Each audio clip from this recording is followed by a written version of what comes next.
When a man's heart is so f***ing sick, it burns up, gans rage, and makes a neck calories all over the shop. From the ashes of an always great man has risen a waxer god, a preacher that must be knighted. We look to the skies for a vindicator, someone to strike fear into the black hearts of JBL, Magglecold, Dave O'Tunga, and fellow pals. The battle between good and the evil WWE has begun. Against an army of these silly geese lies a dark warrior, the purveyor of good, with a voice of bare waxer noise, and a mission of justice. This is King.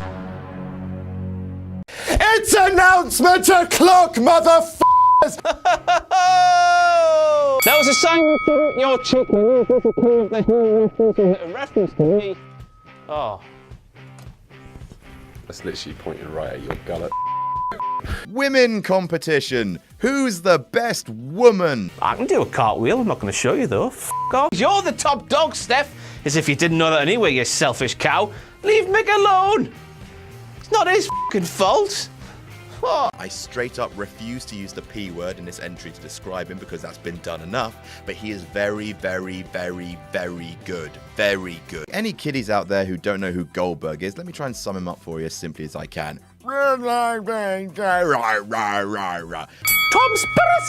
Look at his tiny cowboy hat. Look at his face after kissing his gold medals that have been down Chris Benoit's pants. But I thought everything I read on the internet was true.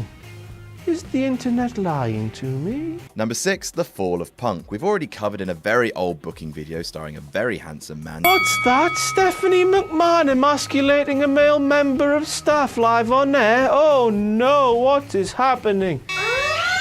Oh, these moments are soul-destroying. The constant counter-argument to turning Cena heel is written in $signs. If you turned him heel, then you couldn't have had all those doe-eyed kiddie winkles buying those f***ing stupid armbands and t-shirts all the colour of the fruit pastel rainbow. Fans, yes, I know his name is Mitch and he was a plant, but play along with the kayfabe, you bunch of... WWE, I have one thing to say to you, motherfuckers, and that is f*** you! Pro Plus, it's all Pro Plus, it's Pro Plus and nothing but Pro Plus. I can't believe it! It's bullshit! It's bullshit what he does! F*** you, King Ross! I've been King Ross, this has been a botched cape, this has been a lovely t-shirt dedicated to my fellow Highness King Barrett. You've been my loyal subjects. F*** off! See, I'm not the only person in the world that hates fucking Izzy. I hate Izzy, and so does that guy too, but I wouldn't dress like that in public. Look at the state of him, but I don't care, he hates Izzy. Izzy, for you uneducated f***s out there, is that little brat that follows Bailey around like a fly around a piece of shit. Not saying that Bailey's a piece of shit, it's just a metaphor that fits this. Izzy's the fly. She's annoying. Whenever she's there, the camera's f***ing on her. It's just something important we don't give a shit about if she's crying because Bailey lost. Let her f***ing get on with her sad little 9-year-old life. I hate her. I f***ing hate her. I'd love to bite her fucking nose off. No, I wouldn't. With the taglines, you've gotta want it. No f***ing bastard did. Look at the f***ing state of me. Yes, me bastard cape is broken.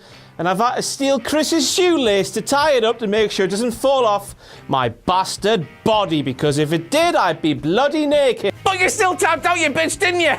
It's almost as if he knew he was going to have that impromptu match before that impromptu match was even announced. I mean, sure, it feels a bit too late to turn Cena heel now. It feels like that ship has sailed. But if they'd sailed with that ship, then the ship would have been a gold ship. And it would have been, I don't know what I'm saying. You see my bowels, Mick, my bowels, you've got them in your hand and you're doing that. You're twisting me bowels.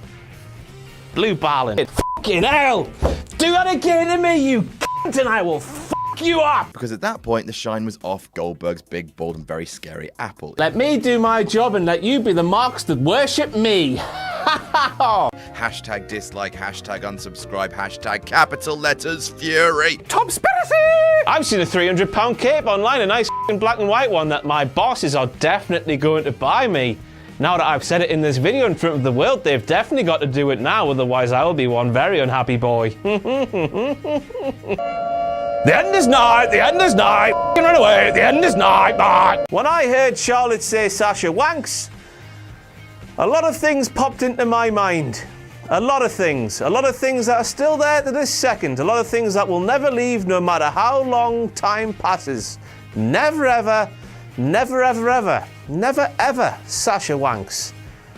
Sasha I'm fascinated by him in the same way that astronomers are fascinated by black holes. They respect them, want to understand how they work, but don't want to interview one because Jesus goddamn Christ. Anything to make Roman look stronger, WWE. Hey, Vince McMahon want to wank that big Samoan wet dick off. Hey, do you not fancy some Bulgarian dick to wank off, Vince? Hey.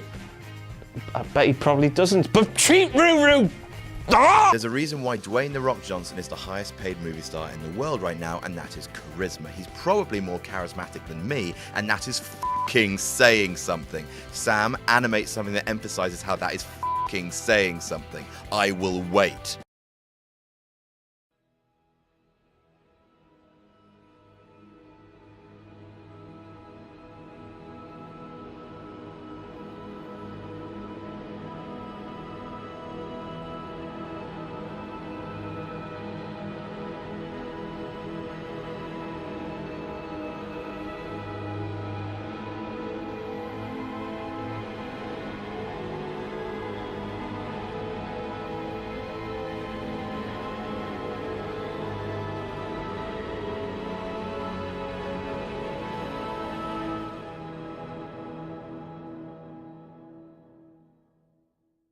Cool. And a sick guy. I love him. He's the best. It's true. It's f***ing true. Yesterday on WTF Moments for Clash of Champions, I called Sasha Banks Charlotte. I apologise to my family, friends and fans for my mistake in calling Charlotte Sasha Banks. No excuses. I own it. Yeah, it's like Roman Reigns.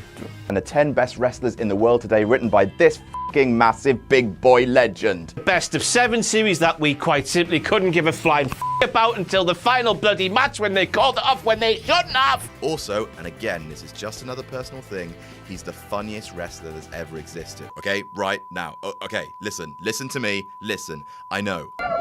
The end is nigh, the end is nigh, run away, the end is nigh, man. Right, I know this episode was shit, but f***ing deal with it. I couldn't give a shit. I do 4 of these a week normally. Of course there's going to be a dud here or there. So all that's left to say is, London, we're coming. Are you ready?